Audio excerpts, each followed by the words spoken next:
in class gets sick. Now all of a sudden you're sitting in the same desk, and now you're back in the room.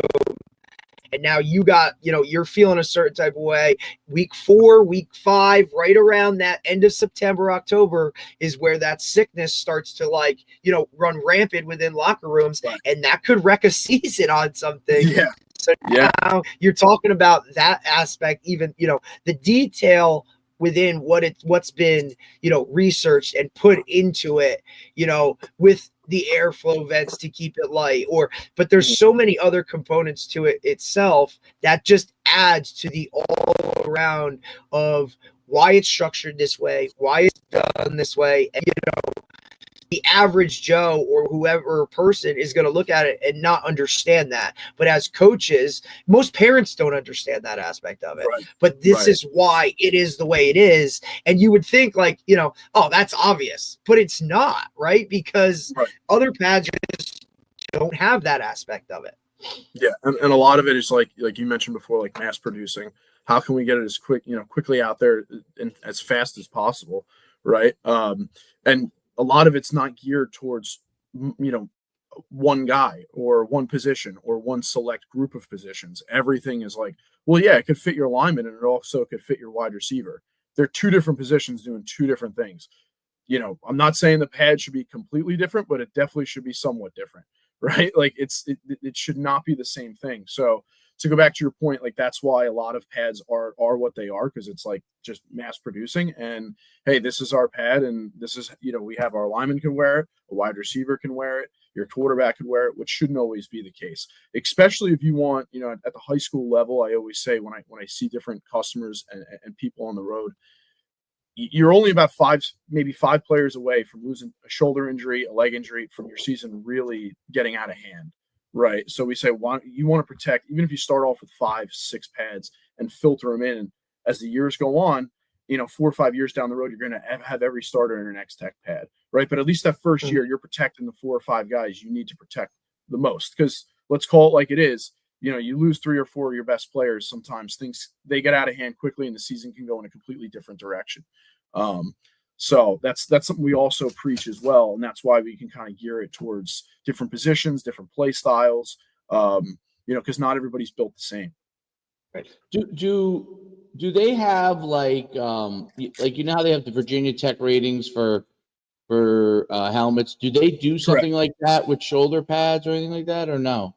I know there was a study done out in Washington State University that it's online, it's available, that kind of tested, I think it was like 6 to 8 different shoulder pads, I want to say. We did test number 1 as far as protection and safety. That's like the main thing that they were testing as far as not really mobility or anything else like that. But we did test number 1.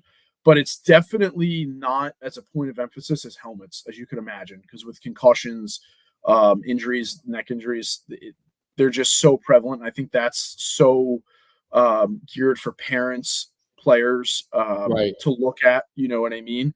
And I think that's really, really important for the helmet aspect. But you're right, there's not a ton of information out there as far as shoulder pads and things like that. But I know there was a study done in Washington State. I want to say it was done last year. Yeah. It's actually amazing to me that they don't have that done. Yep. Right. It really is. It's like with football, it's amazing to me that the safety is focused in one area only, and not in overall safety. When you're being tackled in multiple different areas and you're using multiple different parts of your body involved in the game, and I think that it's just one of those things, like from growing up, it's like, oh, well, football, you're going to get a shoulder injury at some point, which doesn't have to be the case, right? Like if you can wear the best protection, if you can wear, one of the best pads, give you the range of motion as well that you need to play the position that you're playing. You should do it, but why wouldn't you want to avoid a shoulder injury? Why wouldn't you want to avoid a broken collarbone? And that's why everybody's point of emphasis was on helmets for the longest time, which rightfully so. But that's why we really try to educate coaches, educate parents on, hey, a lot of times you do have a choice of what you want to wear. And this is why we are the best. This is why we tested the best. This is what we have in our pad. Just like they're preaching to you about different helmets and what's safest, this is what's safest as far as shoulder pads. And if you can avoid a shoulder injury, if you can avoid a broken collarbone, or a sprained AC joint, why not do it?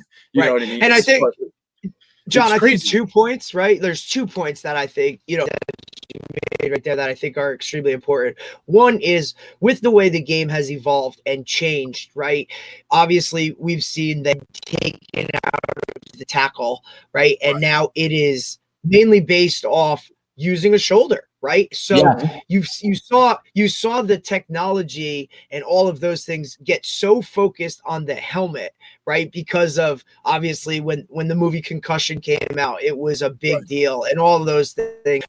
But you saw the technology and all the focus on evolving was, hey, all right, we need to improve our helmets. But at the same time, the game was changing to really take the head out of the tackle itself. And now you're using your shoulder. So the technology really should have been focused on how do we improve shoulder pads, not how do we improve the helmet, right? Or it should have been both, right? So you look at it and you say, what the hell, really, you're utilizing your shoulders so much more right now.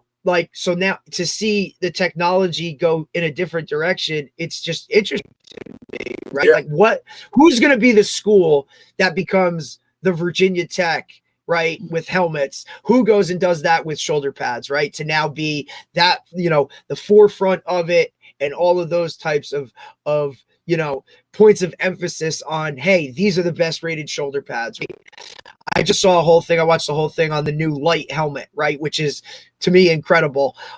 After looking at the data and all those things, and they explained how when they test helmets, they only test them like on a machine, and they only test it like direct hits. Whereas, statistics and data show that most concussions happen when a guy hits his head on the ground. Right. That's where majority of your concussions happen. So you're testing something and giving a rating on something that you're not even properly kind of like demonstrating to how it happens, like in the field. Right. Yeah. So it's not even like game speed. It's not really like, simulated. 100%. Like it's an actual game. Oh, yeah. Correct. Whereas, and I've said this for years, when it comes to the shoulder pad aspect, that technology needed to catch up. Right. We were still wearing shoulder pads that the way we did it in the 80s and 90s were the way the pads were still coming out and all of those types of things. Right. Now you kind of see little by little, everybody's starting to kind of catch up and kind of, like you said, and then the second part is the individualization, right? Or the, hey, everybody is different. We do it with training. We do it with, nutrition, right? We've had nutritionists on that have talked about that. We've had strength coaches on that have talked about every individual is different.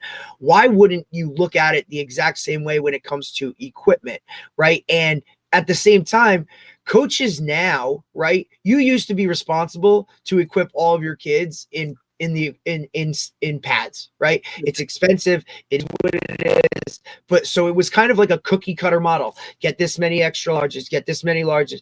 Now we see parents and kids investing in buying their own pads. They buy their own helmets. They buy their own shoulder pads. For the most part, they all have their own. I hate what they give us. I hate it. Right? 100%, Dave, because it's the middle of the road model. That's not too much. It's not too little. It's very generic and cookie cutter. And so literally, even at a place like where I'm at, where a program, it's not an affluent, right? They all find a way. You create fundraisers to make it happen. Like these kids, their own stuff, so that now they have a helmet. They wear this. It's their helmet. We give it back for reconditioning, put their names on it. Like it's just how parents go about it, right? I've seen it with shoulder pads little by little. I'm curious if John, you can answer this too, maybe, because you guys are on two different aspects of it. I'm curious why the schools don't just say, okay, we have 100 kids on the team, or 50 kids, let's say 50 kids on the team. right? Well, we've got to go and buy, 50 shoulder pads. Okay. They come to Xtech and say, I want them custom fitted. What's the best deal we can get for these 50 kids each year?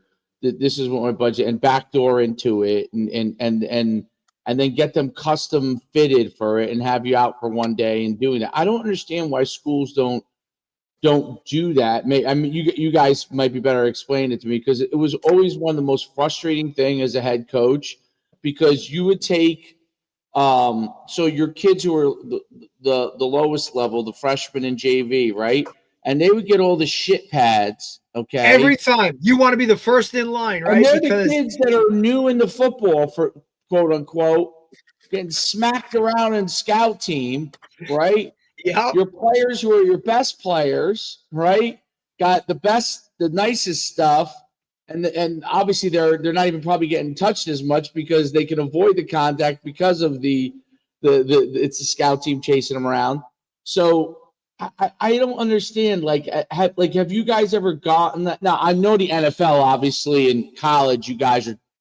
That's probably what you're doing, right? They're like, hey, we're going to buy all these for the guys, and you're going to come in, you're going to do this. How come high schools don't do that more? Like, I think high schools are. I mean, I hate to indict school systems, but it seems like it's still like a prison mentality. Like I don't get it. That whole kind of thought process. All right, every inmate gets the same uniform. Every inmate,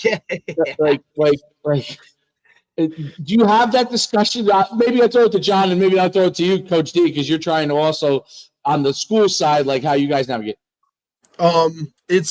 We do. I mean, it's to answer your question. I've seen both. I've gone and actually, told the coach about our pad, showed him for the first time, and he's like, okay, I'm on board. I'm going to come back next week. Let's have 30 kids lined up. I want my entire varsity. And then you have some coaches that are like, hey, my budget, I can only spend X amount on this, and this. Because a lot of times at the high school level, it's like one lump budget, right? And then it's like you got to figure out, based upon the year, okay, it's a jersey year. We got to get new uniforms. They're old, they're raggedy. Yep. We got to get with the times. Maybe we got to get tighter ones, blah, blah, blah. It's a helmet year. We got to get new helmets this year. So I always try and preach to coaches like, listen, you want to start out fitting the entire program? Fantastic. That's great. But if you want to, start off with 6 to 8 and build up, that's probably the best way to go, because it allows you to go out, get, maybe some new uniforms, maybe get some new helmets, footballs, right? Like everything is just so lumped into one that like, hey, you get 6 to 8. We can work with you on pricing.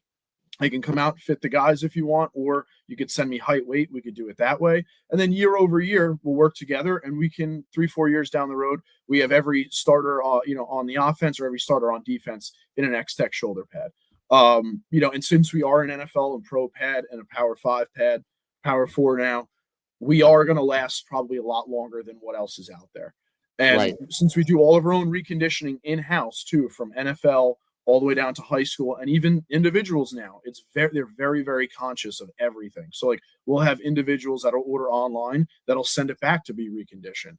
We'll have high schools, colleges. So we do everything in-house as well. So with that, you tell coaches, you put their mind at ease. You get a 1-year warranty on the pad. You can recondition it, and then we can re-up. We can do 4-6 next year. And then you're building a nice little inventory without completely breaking the budget. So we do see a little bit of mix of both. We see some programs that completely want to flip inventory. Again, sometimes it's the school that has the money to do it and the program. As everybody knows, you got the better program, chances are you're going to have more funds to spend. The school's likely going to be, investing in the football program a lot more.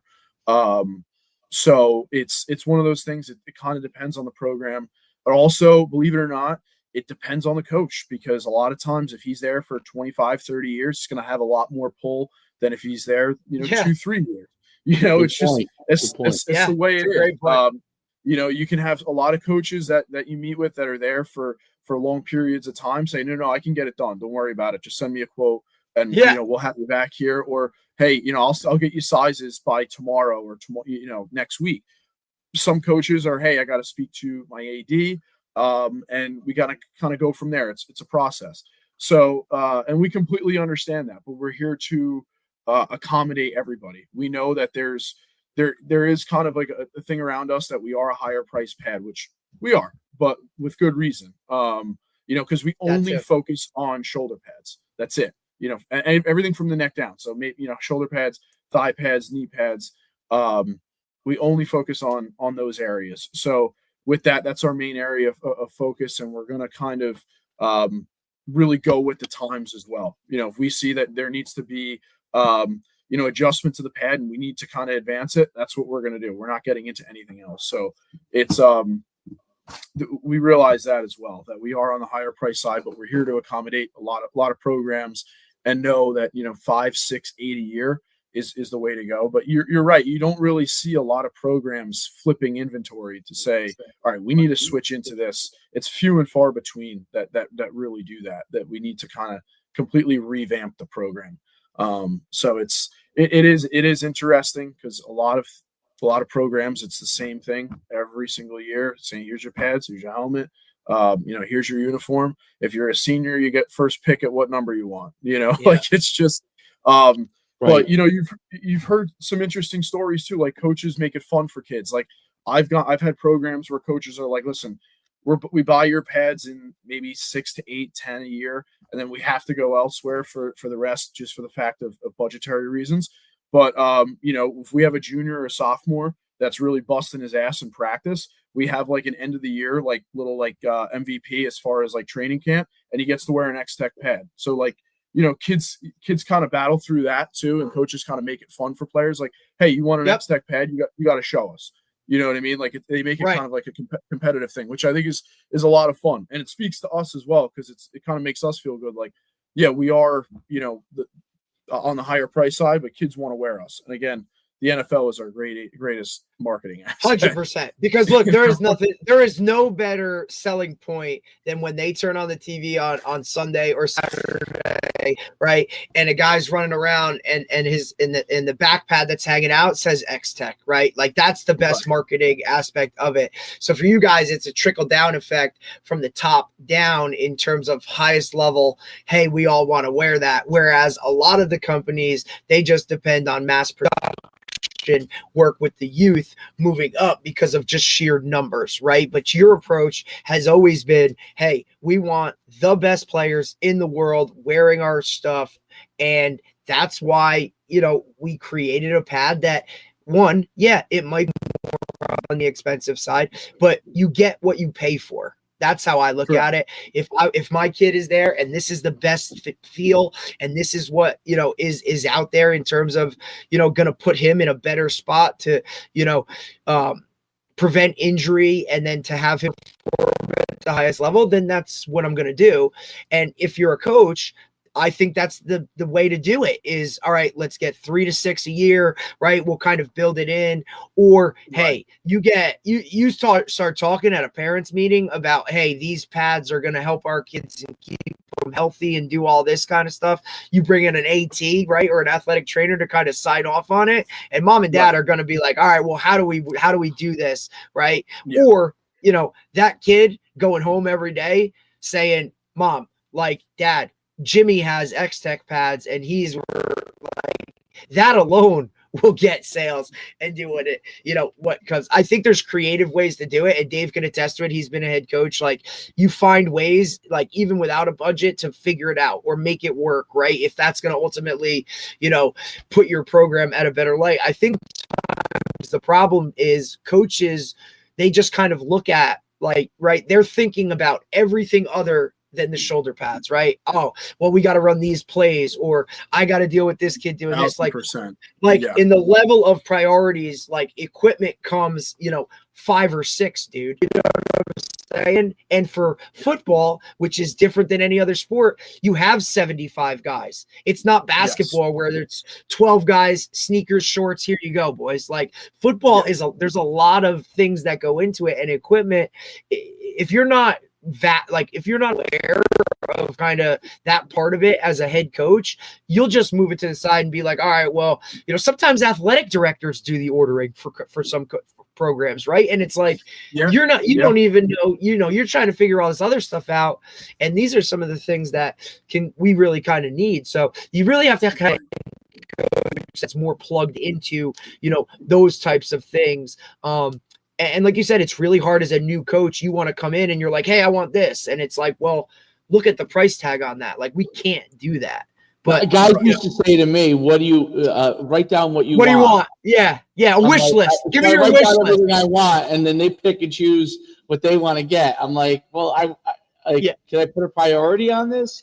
Yeah. Right. Like, let's highlight this one here, dude. Like, this is like, we need some of these, right? Like, at the very least, dude, I think your quarterbacks should be in, like, what are the high level impact positions where, look, we got to keep these guys healthy, and whatever we got to do to let's do it. So if guys want to go about it that way, your super skill pads are for what, the quarterbacks, right?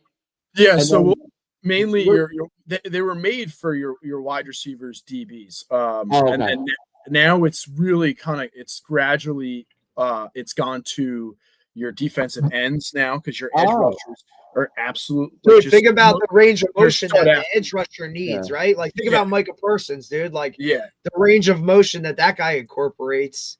Yeah, That's the main thing about the pads that I love the most, right? As a player, like, look, coaching, I've put them on absolutely, right? Like, that try in the middle, which allows the pad to move, not like up and down, side to side, and still have all of this. Like, that's why, like, that's really what caught me, John, when you came in and did the whole fitting, and you're like, guys, you don't catch up here majority of the time. Everything is here.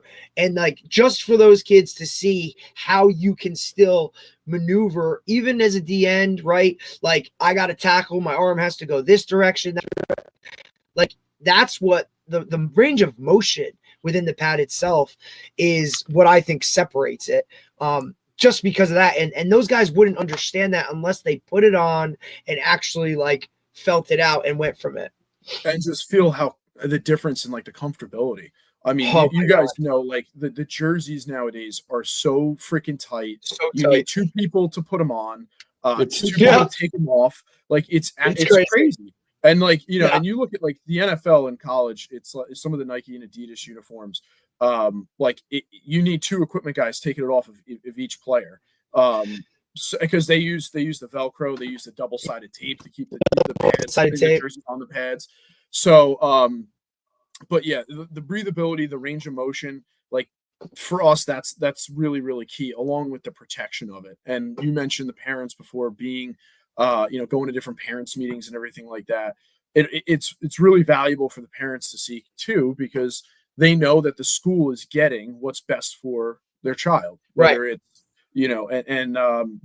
that's what's really important. But yeah, to answer your question before, as far as the super skill, like, we've definitely graduated from defensive ends wearing it now to quarterbacks. And we've kind of built around it. Like, originally we made it as like a wide receiver DB pad, like I said, to, okay, if a quarterback's going to wear it, we created removable deltoids where we could just Velcro the deltoids inside the pads.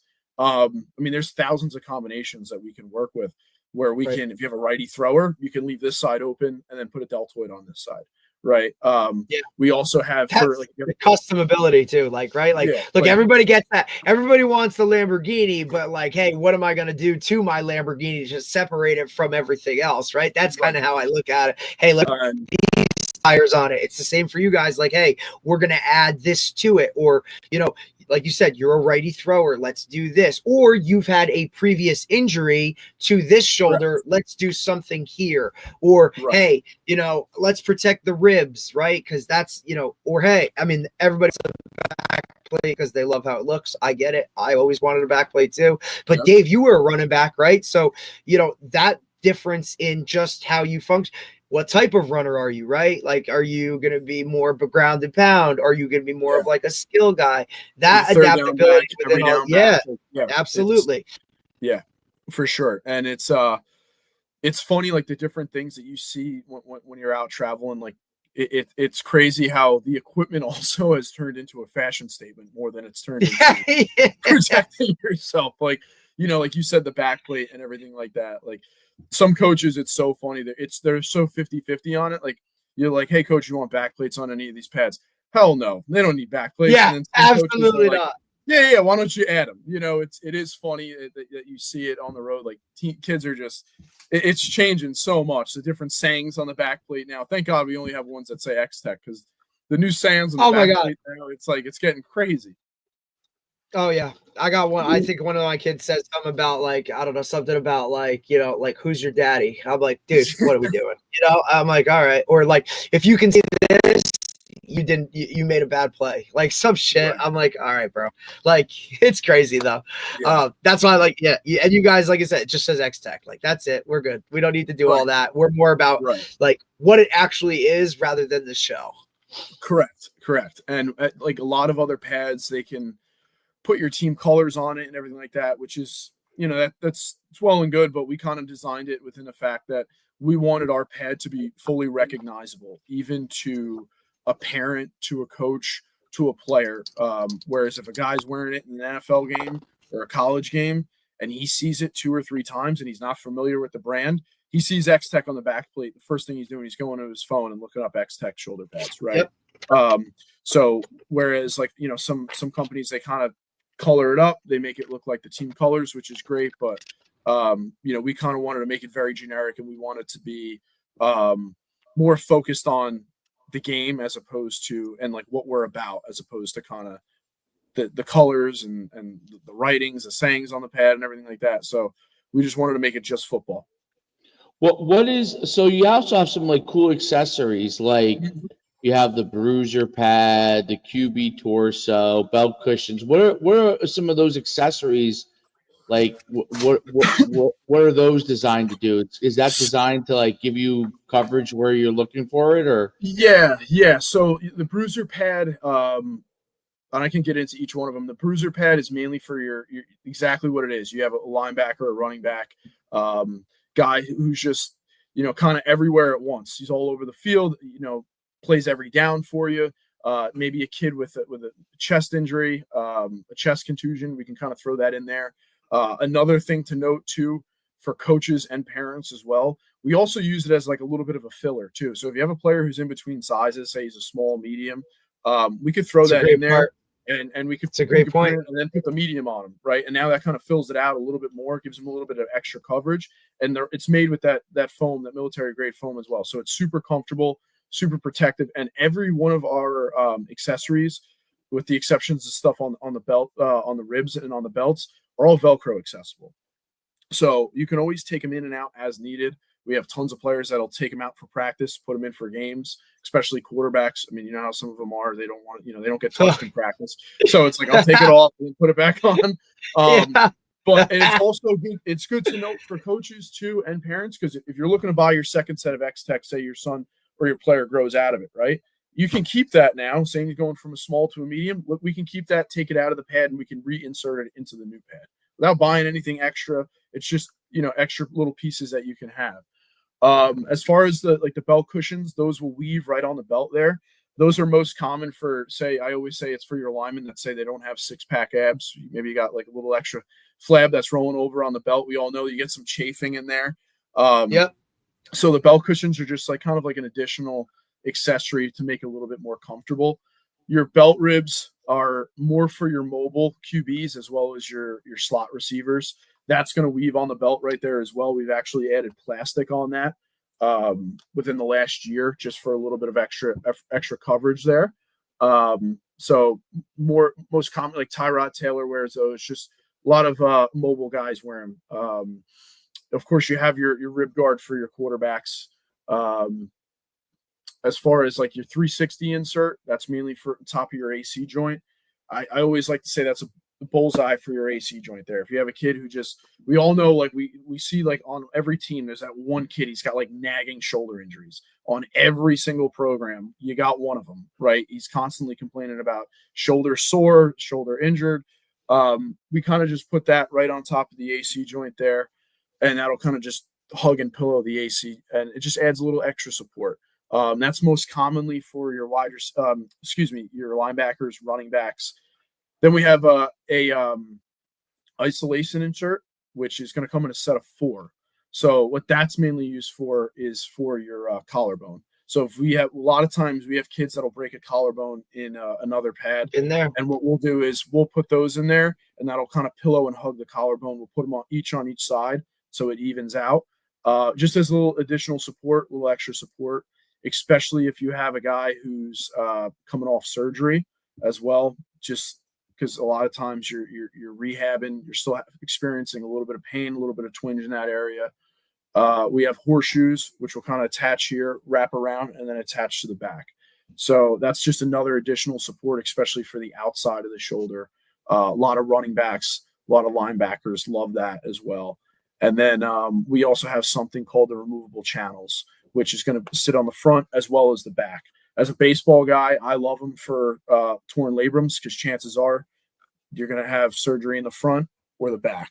So I know that from playing baseball. I know way too many people with labrum tears, but a lot of times you're having surgery in the front or back, and we could just insert those in there, and it's just extra coverage without having to really get too crazy, too bulky, and really altering or shifting sizes for guys. Because I'm sure as you as coaches know, like if you kind of build something for a guy, whether it's cutting out pieces of foam or, adding things, next thing you know, he's like, oh, the pad's riding up, or it's in my neck, or, this doesn't feel comfortable. You know what I mean? Like you're always going to get kind of some sort of feedback, whereas this kind of keeps everything low profile, keeps everything sitting down. And like I said, they're all Velcro accessible, so they can be taken in and out as needed and used for future reference or for other players that might need them down the road. Really cool. Like it's amazing the different things you have and the different accessories, and you could kind of gear it to whatever the player is looking to get coverage on, which is really cool. Right.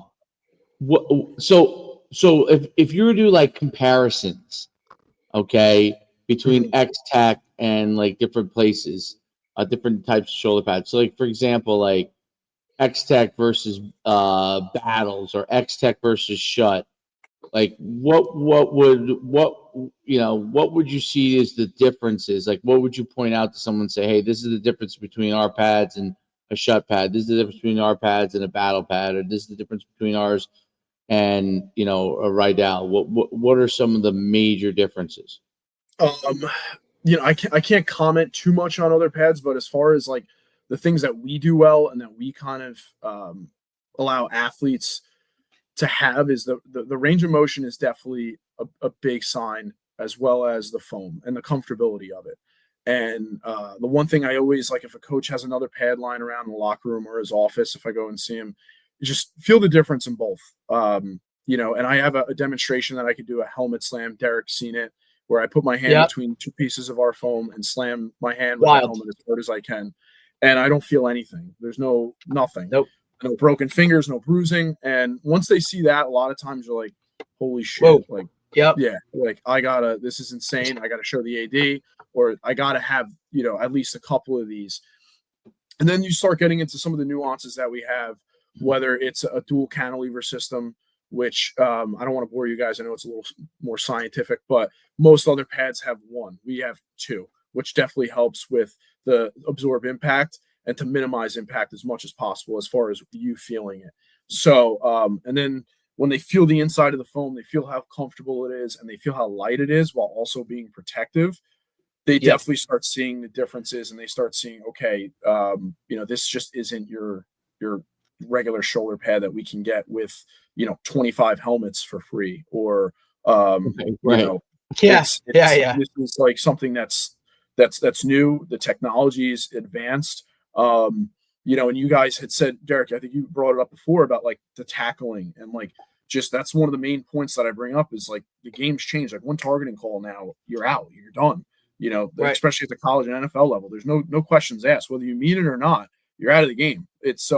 Everything's really geared towards arm tackling, leaning with the shoulders. So when you bring that up and you kind of show the coaches, hey, this is what we're able to do, and this is why we cover 83% of NFL athletes. We work with 70% of Power 4 schools. They really, really start to spot the differences on their own.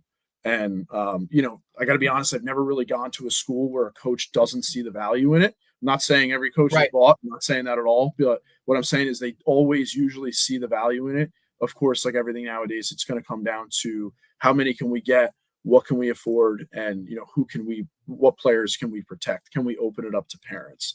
And always just making coaches understand, like, there's always an outlet. We work with plenty of touchdown clubs. We work with plenty of parents. So that's key as well. But definitely, like, those are some of the different aspects that we offer. And I always try and show coaches, like, hey, you look at this pad that you guys are currently wearing, and then you look at the pad we have. It's definitely different. And I think, and always, if he's like, hey, can I bring 3 or 4 guys down from class? Yeah, sure, absolutely. Bring them down. Bring the whole team down. Try it on. You know what I mean? Because that's a big difference maker too. Because once a kid tries it on, he's like, oh my God, like it's a new world that he's never seen before. So that's really, really key for us. I think I related to how important and how different the pads are. When you see like when you use shields and stuff in football, and then you get one of these rugby pads to tackle with. So I bought them for our team, and I can't tell you the difference it is. They're the type of foam that is used in there has an impact, so it gives you more of what it's like to hit somebody. And there's a difference, right? Like there's a major difference. By the way, I'm watching as my dog has somehow stolen a loaf of bread, and he's over in the corner. Amazing. I'm wondering what he's barking at. And he's got a loaf of bread that has plastic over it, and he can't get in there. He's pissed off. Anyway, that might be a problem. That might be a problem. Yeah, he's pissed off. He's really pissed off. But it's actually humorous. I don't even know how he got the bread, by the way. So it's interesting because the things that you design and the ability to innovate and create differences that have an impact are incredible. Like, and why I say it is, like, I've never seen anybody design on tackle side, football tackling side, a dummy that allows you to put your shoulders into it and tackle the legs. Right. Well, there's a company that does it for rugby, and it's specifically designed so you tackle legs. So it's shorter. It has an indent where your shoulder would go, and it's very firm, right? And not firm that like it gives, but very well made, right? And it's expensive. I got it from my youth team, and I can tell you, the second we did it, it was an aha. That's how you tackle legs. Oh, right. Because how are you tackling legs effectively, full speed in practice? You're not. You're gonna. You're very rarely is it ever done, and usually it's stationary, right? It's going to be some form of stationary. So it's when you go to the shoulder pads and you have something that protects you, that makes a difference. You immediately see, and it allows you to go and play faster. And I think that's a big part of football, and whether it's tackling or absorbing hits, right? It's being able to play as fast as you can confidently. That's and the shoulder pads, more than any other piece of equipment now, because the way the helmets are, and you're trying to keep your helmet out of the play now, right? Right. The shoulder pads are so important for your ability to play fast, and having good shoulder pads on really, really dictates the ability to play fast for a player, because we're teaching them to keep their helmet out of it when they're tackling. We're teaching them to not lower the helmet on somebody, right? So the shoulder pad becomes the key aspect in tackling, in absorbing hits, in after you get hit hard, what does it absorb, and are you able to pop right up? And you're like, "Ooh, I can play as fast as I want, man." Like, they pop me and I'm not feeling anything. You know what I mean? Right. So it allows you to play better. but you're 100% right. It for years and years and years, like 30, 40 years, it's like the overlooked piece of equipment because you buy all these helmets, these nice helmets, and you get 30 shoulder pads for free. Hey, we got 30 free shoulder pads. Right. What does those shoulder pads look like, Because the other part, Dave, too, is right. Like the helmet is the first thing everybody sees. It's visual, it's optics, right? Like the helmet has to pop. Like irregardless of quality, the helmet is seen. Your freaking shoulder pads are under a jersey, right? And nobody even nobody gives a shit what they look like. They're just part of what you have to do and get and be. Hey, this is your equipment. Here's what it is. All right, this guy's got smalls. All right, good. Next guy, here we go. Right, like kids sit and they ponder about what the freaking helmet is or which one they want. All shoulder pads, it's like, wait, good, right? And every coach does it the wrong way. Can you get your hands up? Can you do this? Can you move? Is it good? All right, your lineman, it's this size. All right, you're a DB. Let's look for more of the.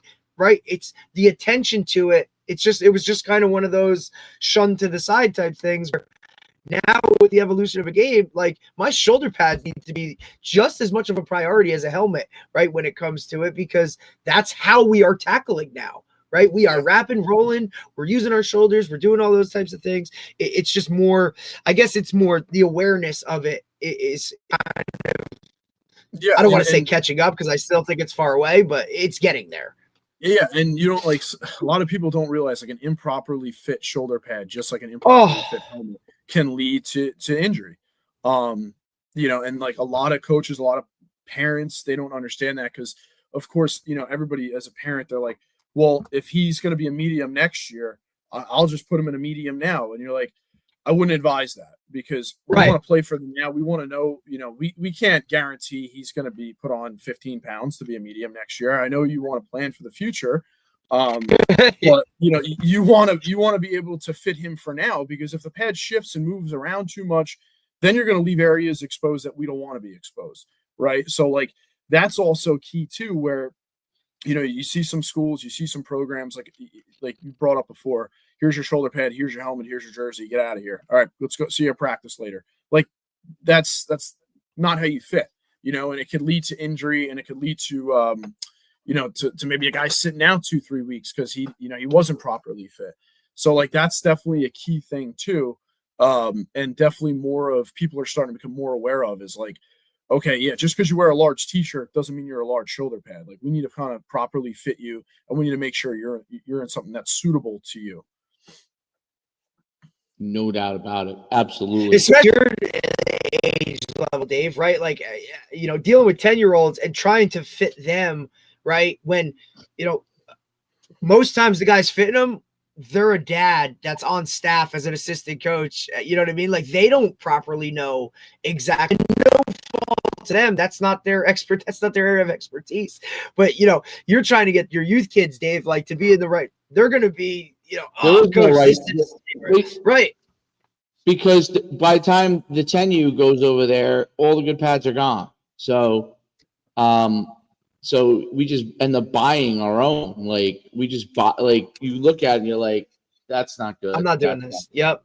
I'm not doing it. But some people have to. And I think that part is important. Amazingly, my dog got into he got into it. Okay. He got in there. He's now eating the bread. Carving up. Well, he's carving up the bread now. He's carving up.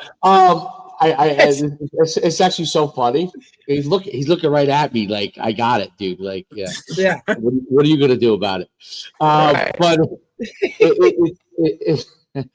it is mind-boggling having been a high school coach for 20 years and then seeing how it goes down in youth. And like, I remember when I was a kid, but I didn't think about it at the time, there's obviously budgets are different, but you do see, like, I do see, like, even in youth, like when people are like, oh, why do people go to this all-star team now? Well, they're getting custom stuff, they're getting like some of it has to do with like they're charging more, probably no doubt about it, right? But they're also getting nicer stuff, and I don't mean just nicer stuff, meaning nicer looking, like better quality, right? And Right. it's definitely this is not just, I'm talking about New Jersey, like nationwide. Like parents are starting to ask those questions. They're asking those questions of the high schools. Like there's no doubt about it. Like when I first started coaching high school, no one got their own shoulder pads. No one ever got their own shoulder pads or helmets. Now I would say that there's probably 10 to 20% of the players that decide to get their own stuff. And that's only going to increase, I think, as you go more and more into the future. So it's not just obviously a team sales things; it's also a retail. Well, why does Dick sell shoulder pads and all these other equipment, right? And they do it just literally for those reasons, right? And which, by the way, Xtech needs to be in Dick's. Just so you know, so you guys know, like that's your net. That's you got to get my share there, because I'm telling you, I go through those and I'm like, all right, I think this one is decent enough. You know what I mean? Like, yeah. Like, trying on everything in there and every label. I'm like, all right, I think this will this will work. Yeah, this will work. Yeah, you know exactly. I mean? But that's after going through what they had available for us at REC. Right. Multiple to their own. They do get new stuff every year, but it's going to the older kids, right. and they all wear their pads 7 sizes too small.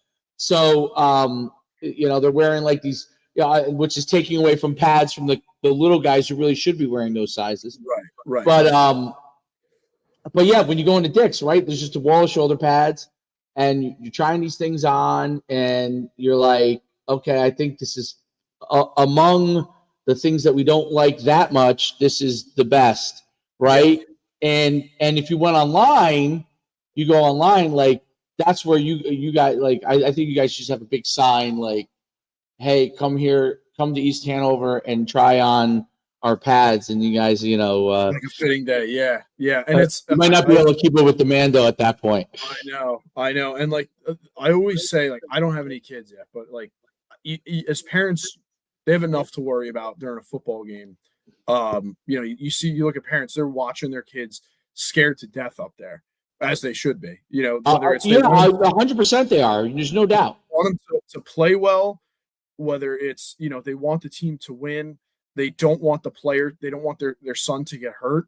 You have so many. You're worried about so many things. You're watching the game in fear almost. Like.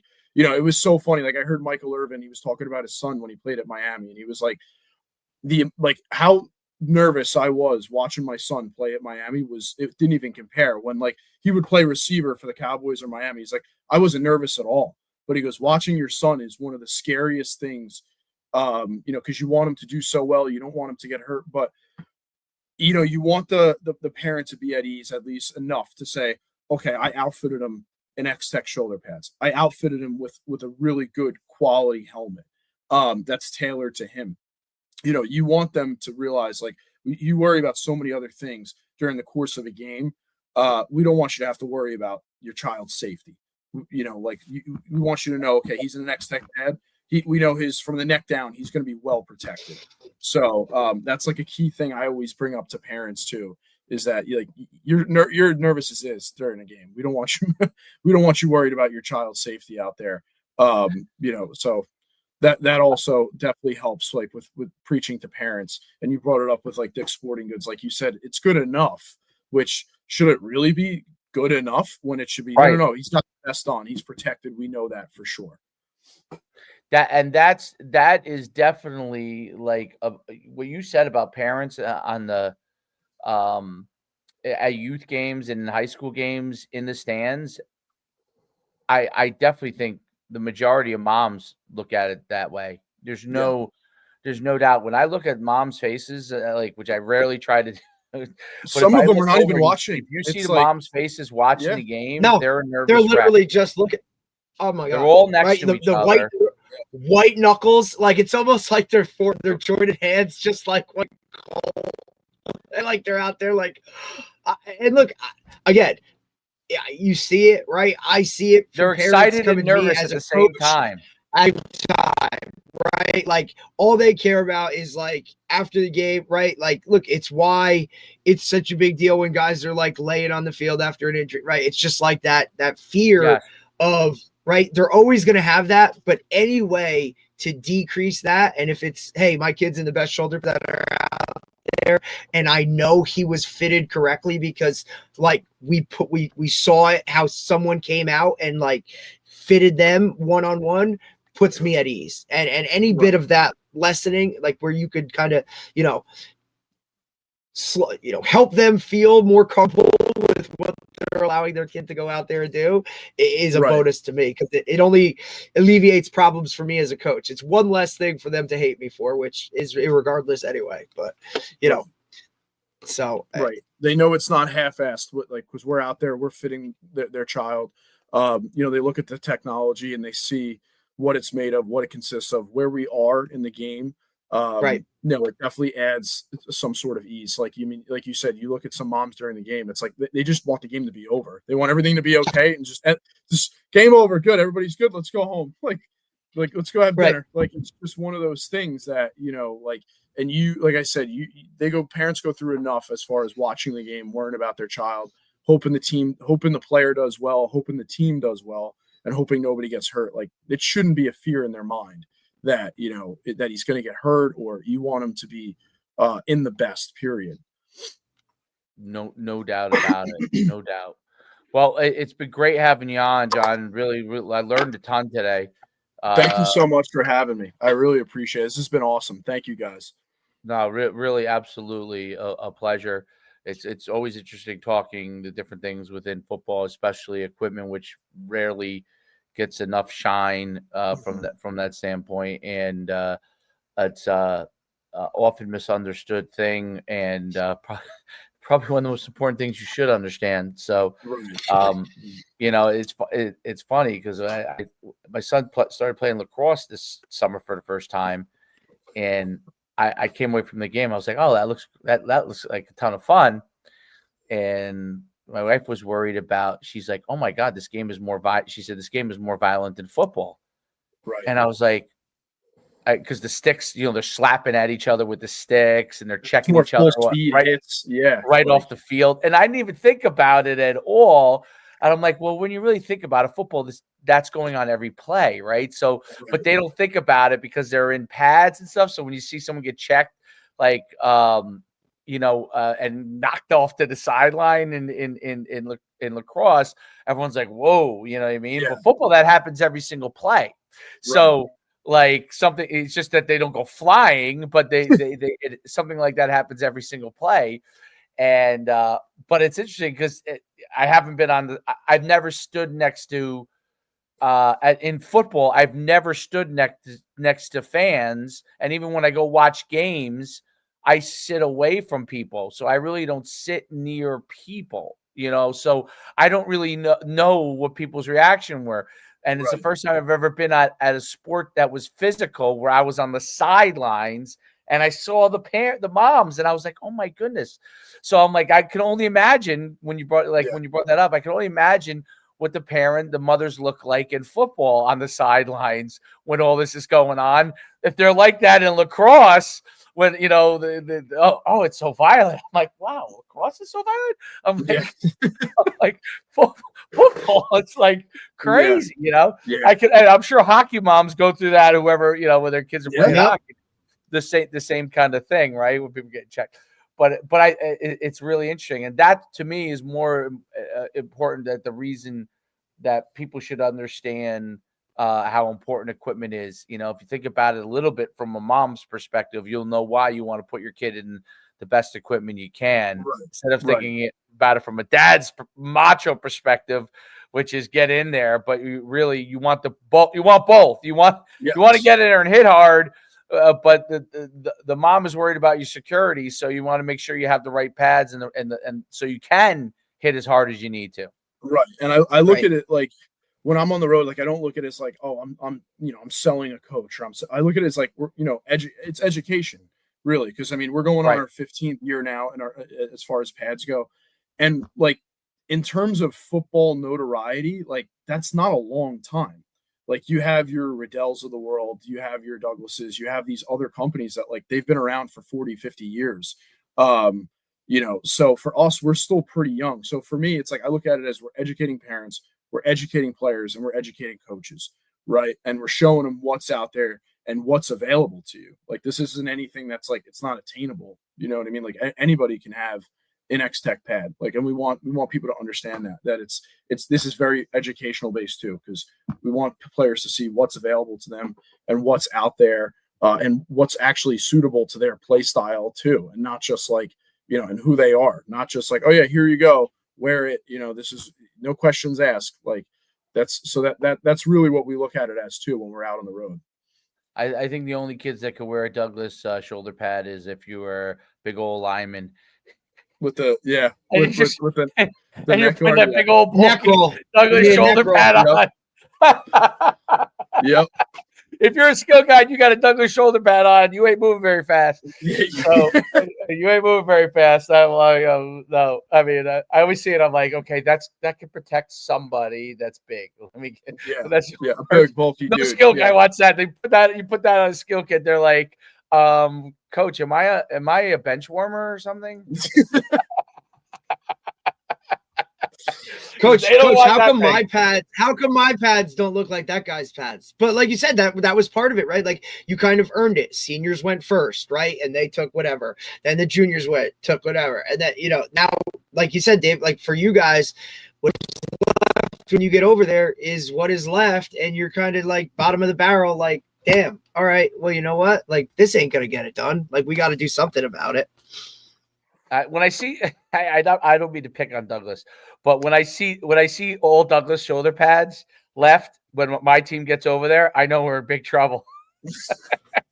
I'm like, look, okay, lineman, come up, lineman, let's go. You're the only ones that will fit in this big bulky thing because you guys don't have to move that far. That's it. Because the skill guys, there's no way they're gonna put this thing on and feel like they can play with this. I wore Douglas's my entire high school career, literally the same pad. I'll never forget. Like it wasn't the best of the best. It wasn't the bottom of the bottom, but I picked it based on knowing, hey, when I go, irregardless of what year I am, these pads are going to be here. And then I can remember like I made like a little mark. There. I made like a little mark inside of them, dude. So I always knew, even after reconditioning, when they came back, like I would go and find them. And my coaches would argue with me, even as a senior. They're like, what are you doing? Like these pads are for you. I'm like, no, those are my pads. I've had them since I was a summer. I'm wearing those ones.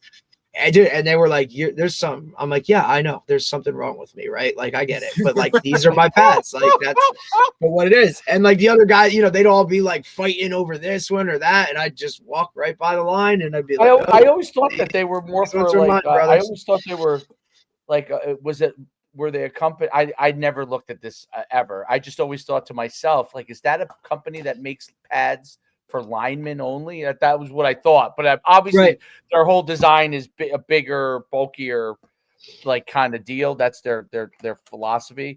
But it's interesting because the Xtechs are sleek and the dude, they're so sleek.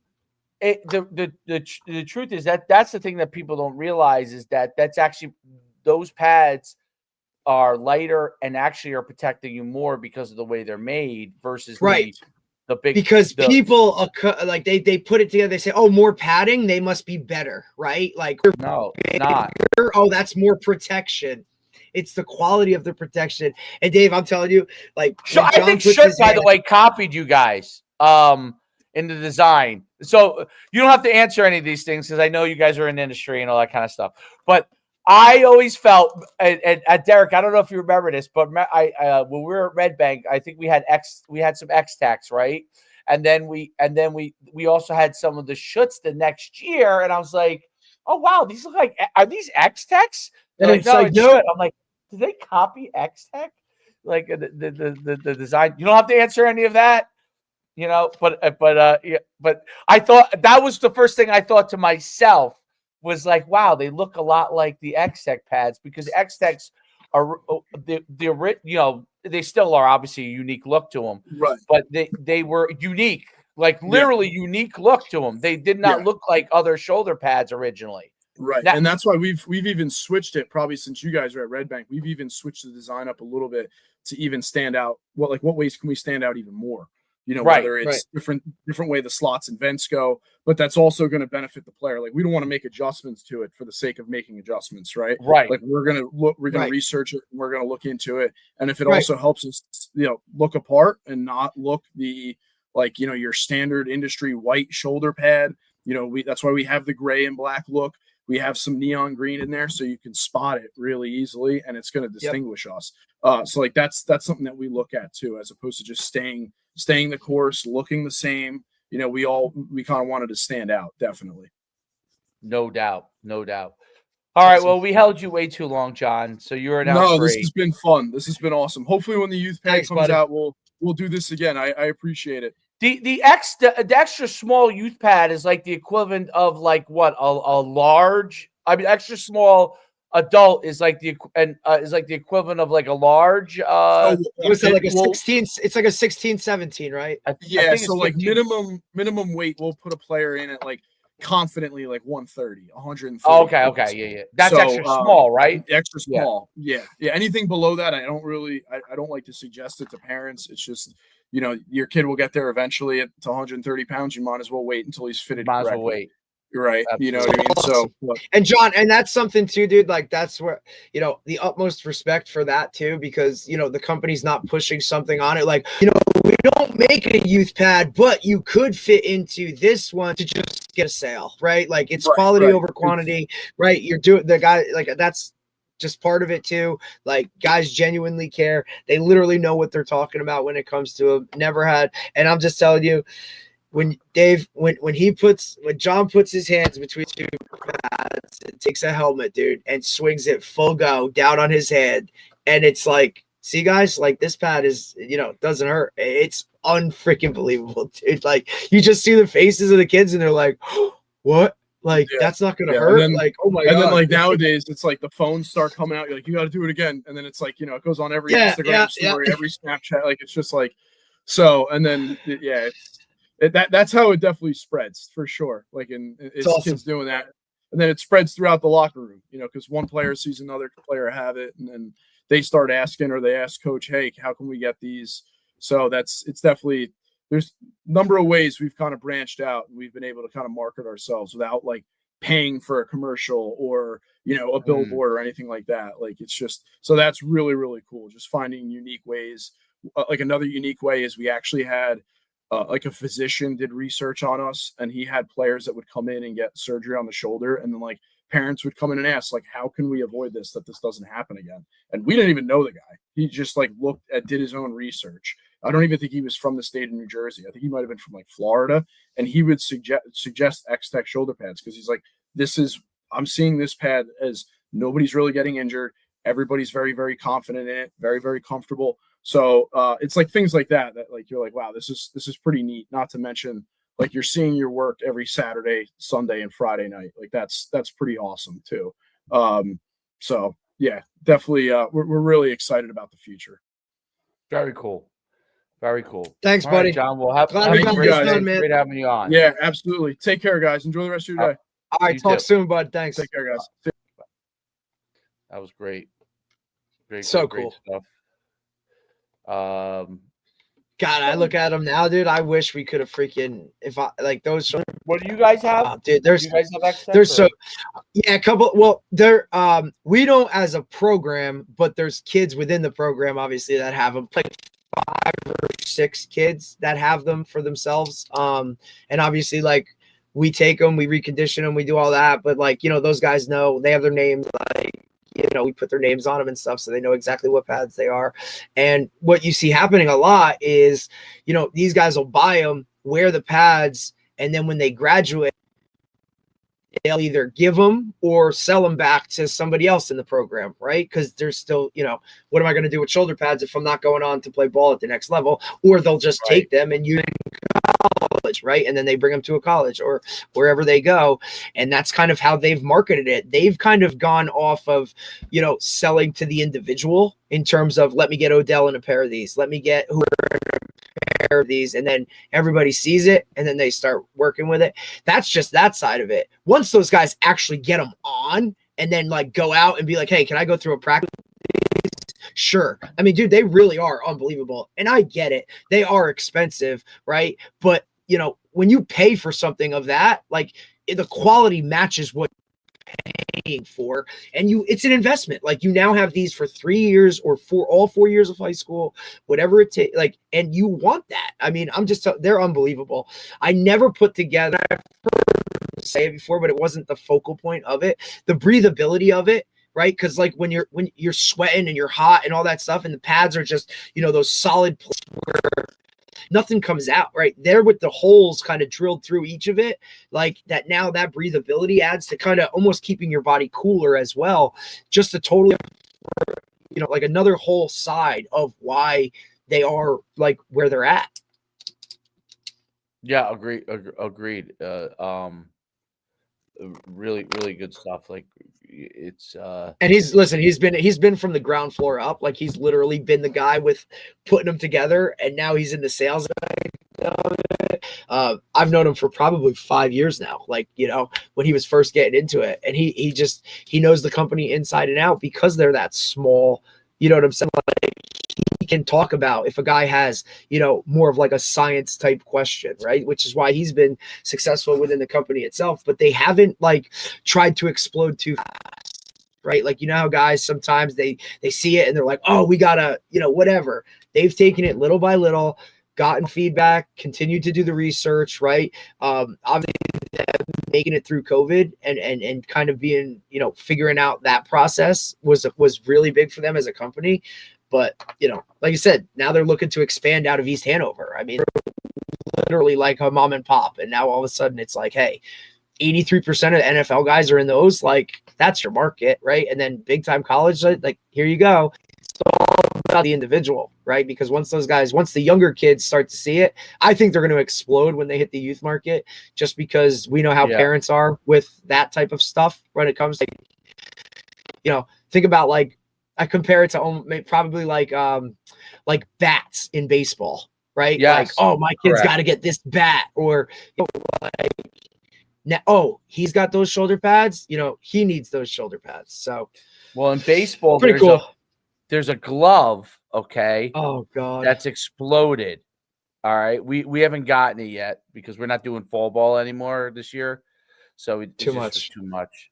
So, and as you'll see, when your kid's a little kid, they can do anything without getting hurt, but as they start to get older and bigger and their muscles get tighter and stronger and all that kind of stuff, it's like, man, they can't recover. It's also a battle of like, dude, he not even so much like your child himself, but like those kids at those ages, dude, they're growing so fast that their muscles can't catch up, or their bones are still whatever. I mean, look, that's why when I taught middle school, dude, it's the funniest thing ever, because you see a kid walk in the door in September and he's like a little baby 6th grader, and then all of a sudden by the end of 6th grade year he leaves and you're like, did you shave today? Like, you know what I mean? Like, or you literally watch them, it's like, hey, all right, like, hey, tell mom you need new jeans because right now, like, these come to your ankles, where 3 weeks ago, right, they were like baggy. Like, they're just growing so fast and maturing. Fast. It's hard to keep up, dude. Like, I get it. It's crazy. It's wild. But they have these gloves called Bruce Bolt, okay? And they are like, you put them on, it's like, I can't explain the experience, but there's high quality. I think they're made in Texas, and I don't know if Bruce Bolt was an ex-player. All the kids know it. I didn't know anything about it. It's in Dick's, you know what I mean? And of course, and Troy was just like, that's why you see. Listen, you know how many of my players have the battle cleats now, just because they were in Dick's, like. Oh, they do. Oh, kids do. Is that what it? Are they good? I don't know if they're good. Half my team, I have no They're clue. good? All I know is I got a lot of kids on my team wearing battle cleats, whether that's only went to Dick's and they were there, or whether because they're a lower, like I don't know how much different the price But I think point I is. think their cleats are a little bit more inexpensive, and they're probably good for the price. I'm The sure Bruce that's Bowl, what it is, dude. I'm not when I tell And they you got every color. when I tell you the price of these gloves, baseball gloves, you're gonna be floored. Well, I'm The on the price of site the right now. baseball glove is $90. Okay, but I put them on because I had to feel what $90. They're like batting gloves. They're batting gloves. Yeah, there's you Oh, go, I thought you were talking like glove for baseball. no, Like, they're batting gloves? no, not a glove. This is batting. I'm sorry, batting gloves. My bad. Batting Dude, gloves. Holy You shit! got- $90. They have a special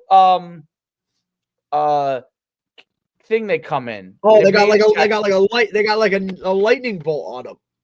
Yeah, dude, I put them on, and Troy made me put them on because he's like, you have to put them on, so you could understand. I said, okay.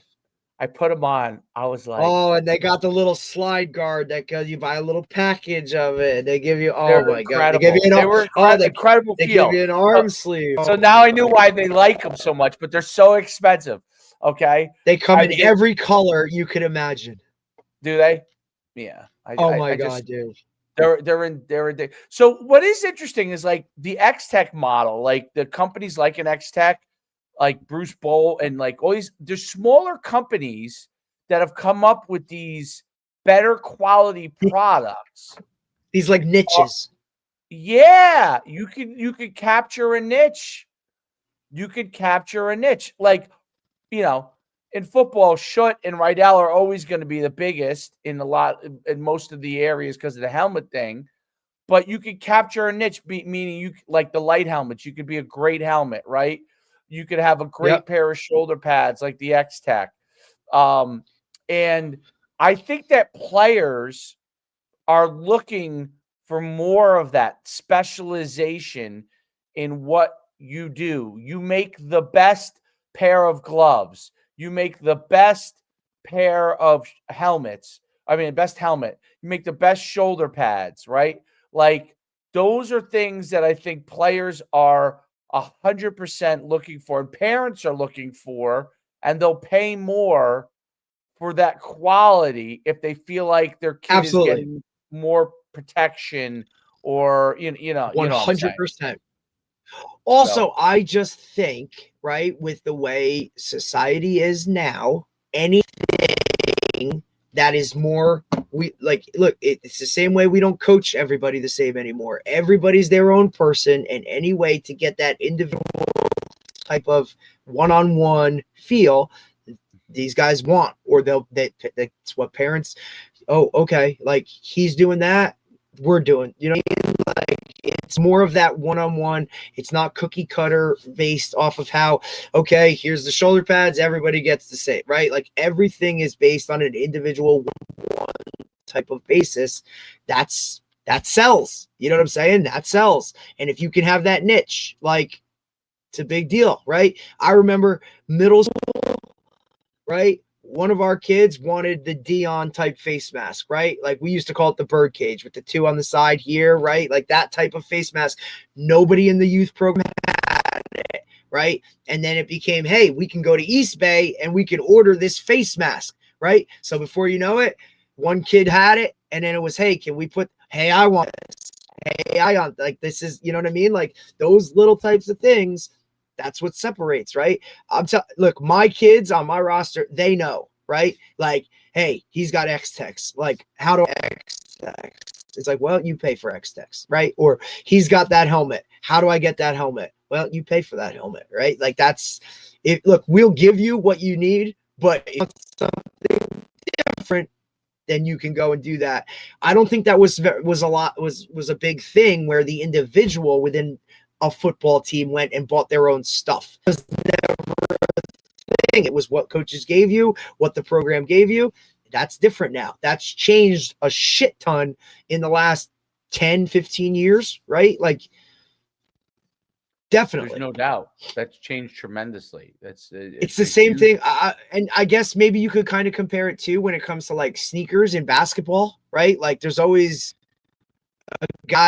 some guys wear lower type sneakers, even though they really don't make quote true high tops anymore. I don't see them, or you know what I mean? But like that was always the thing, right? Like, or even towards like my end of my playing career where as a receiver or a DB or a quote skill guy, you wanted different cleats than a lineman, right?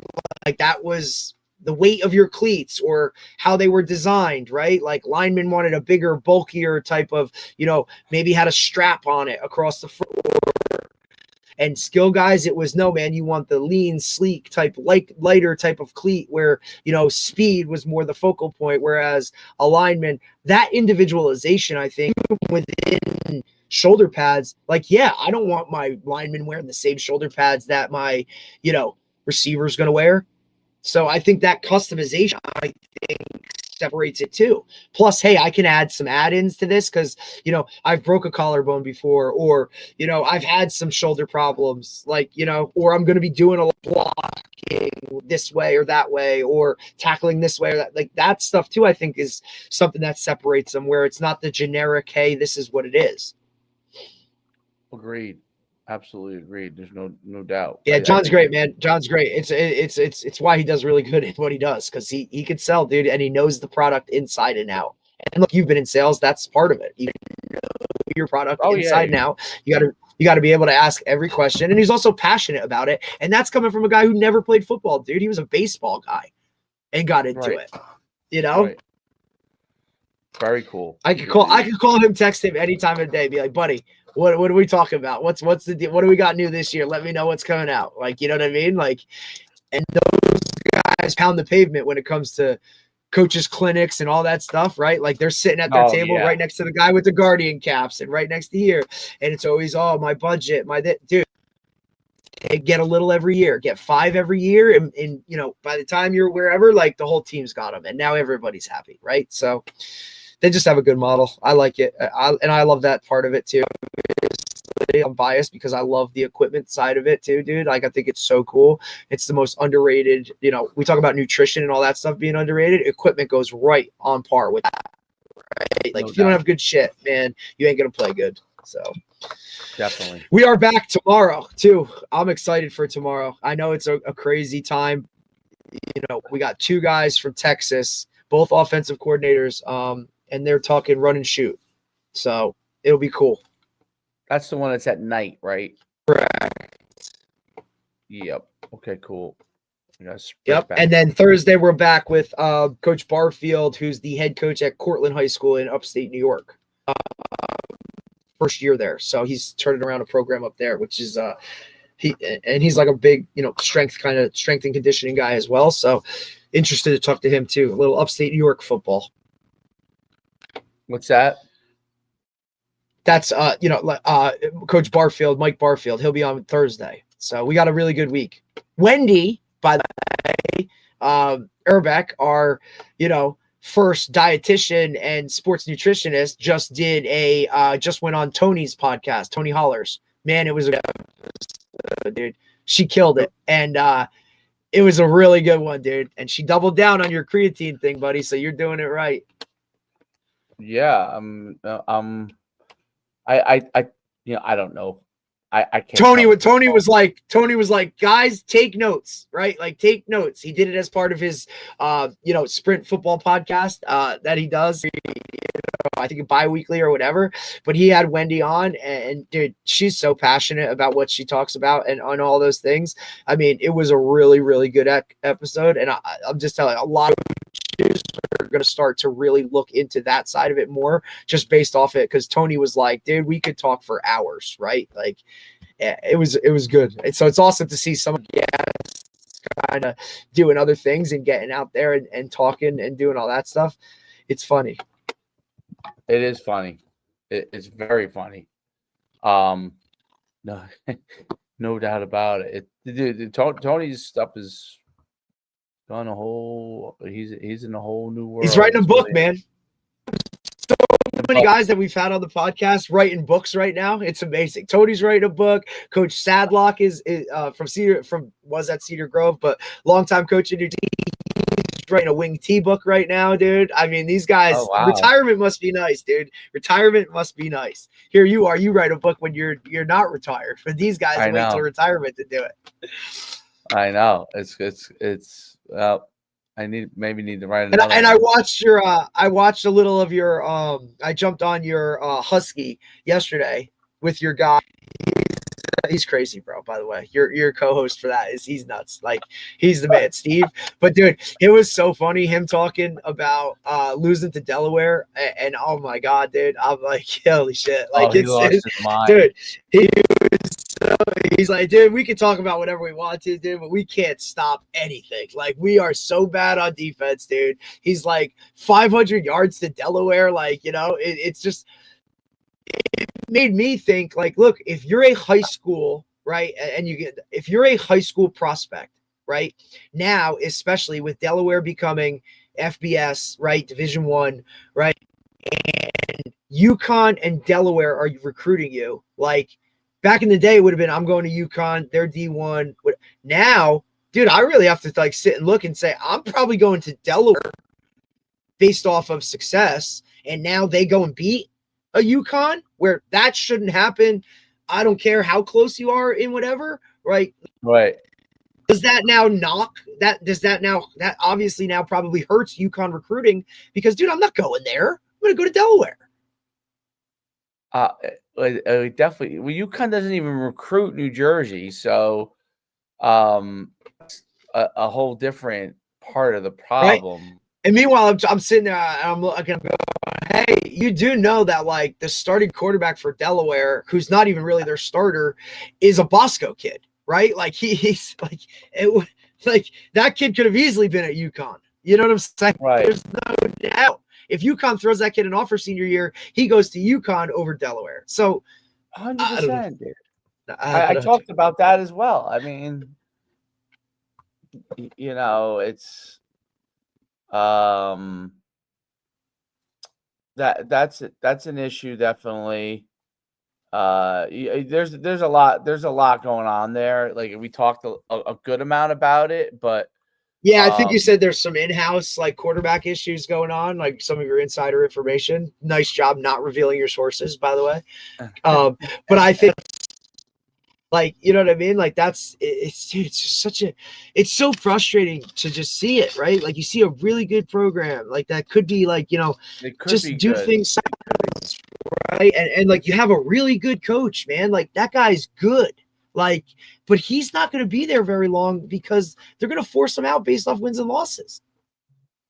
Well, I think, I don't know. I think part of it is he's not a Northeast guy. That's always the problem. So you're not getting any Jersey guys. You're living in the transfer portal. And right. That's a double-edged sword. Like, right. Because you're going to, like, some of them are going to hit and some of them aren't. And the ones that aren't, now you just go, you're not developing anybody because you're putting a Band-Aid on a freaking, something that needs surgery. Like, you're going to have to constantly keep going back to that portal, and you're never going to hit it right. It's imperfect science. And it's just, I don't know, man. You got to develop, right? Like, this is what we got. This is what we got to do. Just develop those guys, bite the bullet. Yeah. You just got to go through it. It's just like there's never any development. Like you never see a guy who's been at UConn. Hey, he's been here for 3 years and now he's the guy because he's you just don't see that. Absolutely. There's no doubt about it. That was the that was the issue. And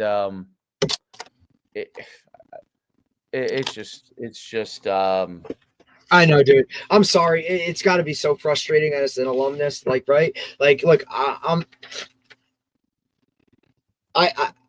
played for 2 pro, right? Like, I look at Sacred Heart, like they won again this weekend. You know what I mean? Like, and they're making a jump to the CAA, or they're making moves. They're doing well. Like, you know what I mean? Montclair State loses their first one. They come back this weekend. They win a close one against Lycoming. Like, I understand the process of what they're doing, but at the foundation of all of this, those two programs always develop guys, right? Like you just don't see people leaving those places. I get one's a D3, but like it's just development is the key, I think, sustaining success. You could hit it right in the portal one year and win games, but what about next year? What about the following year? Like, you know, we've had so many coaches on here that look, yeah, I can use the portal for needs, immediate needs, to fill a slot with a fifth-year guy or a guy that comes in for 2 years, or a situation where he's coming home, something of that nature. I just don't think you can live and die by the transfer portal and sustain success. I don't think it's possible, because adding guys to a locker room, like there's something about a close-knit locker room where everybody understands their role. That's going to win you 2 games right there. And I don't know if you can do that constantly bringing in hired hitmen. You can't bring in Hessians every year to get your dirty work done, right? I agree. Go out and develop, man. Like you can use 1 or 2 of those guys. Maybe that guy is the piece that you need that year. Correct. But then you got to go and find it again. How are you going to constantly, for a guy to hit on a portal guy every year, put that guy at the tops of the list on who should be on your staff, because that's a rarity. Right. And if you want to sustain winning, you have to develop. It's the same with high school guys. The priority needs to be your JV guys. Like those are the guys like, hey, he's going to be able to do this, but you have to develop him and focus on that. If it's a constant like, hey, we'll just get through it, that ain't going to happen. Yeah, I agree. I don't see it happening. I think that's part of it. I think the other thing that's part of it is the defensive structure is a problem. Dude, oh my God. So oh my God. I watched all I don't really understand I'm not there, so I don't know all the ins and outs, but of course. I'm just looking at structurally, like if I was an offensive player and I saw somebody playing this against me, right, I would think that this is going to be really easy to run certain plays. So, Dave, the quarterback from last year, Robertson, the DePaul kid, who's now at Buffalo. Did you see what he did this weekend? The kid at DePaul Catholic. He was the quarterback. Robertson's at Monmouth. The quarterback for UConn last year. 2 years ago. 2 years ago. Okay. 2 years that ago. transferred out, right? He's on like his fourth. Right. Yeah. Originally. Yeah. Yep. Look at his stats. He's at Buffalo now. I don't know if that's his 3rd or 4th school, but look at his stats, dude.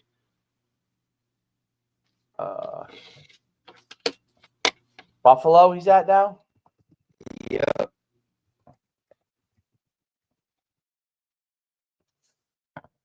Now I don't know if they won the game, but like you know what I'm saying. But I think they did win. By the way, I think they did. Like, it's not. Looking it up. That's where what's his name too? That we had on the Beast, Fulmer. Phil's there. Oh, he's getting it at all. I don't know if he's playing. Because he's only obviously a freshman, but he's there. Yeah. I don't have the right name. All right, here we go. Let's see. What did he? Roberson. There he is. He was at Penn State. I think he's like a 7th-year senior. Right. 6th year.